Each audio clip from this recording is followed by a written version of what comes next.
মৰমৰ ছাত্ৰ-ছাত্ৰীসকল, আগন্তুক SSLC এক্সামিনেশ্যনৰ বাবে সুবিধা হোৱাকৈ কিছুমান MCQ বা বহুবিকল্পী প্ৰশ্ন সাধাৰণ গণিত বিষয়ৰ লৈ আহিছোঁ আৰু এই প্ৰশ্নসমূহ সম্পূৰ্ণ এক্সপ্লেনেশ্যন দিয়া হ'ব যাতে এই কনচেপ্টৰ জৰিয়তে এনেকুৱা ধৰণৰ প্ৰশ্ন আহিলে তোমালোকে অতি সহজে সমাধান কৰিব পাৰা।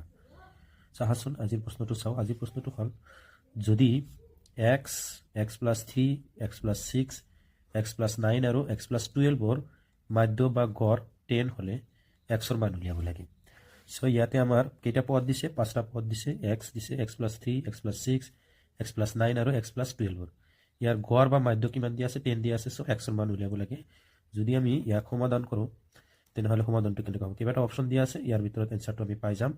চ' আমি জানো গড় বা মাধ্য উলিয়াবলৈ হ'লে পদকেইটাৰ সমষ্টি আৰু কিমানটা পদ আছে তাৰে ভাগ কৰিব লাগে।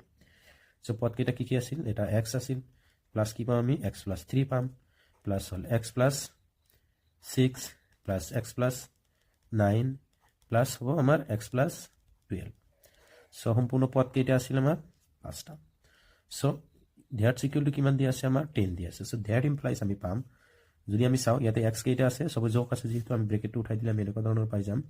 x+3 পাম, x+6 পাম, x+9, x+12 ডিভাইডেড বাই কিমান আছিল? 5 আছিল। চ' ডেট ইকুৱেল টু কিমান আছে? 10।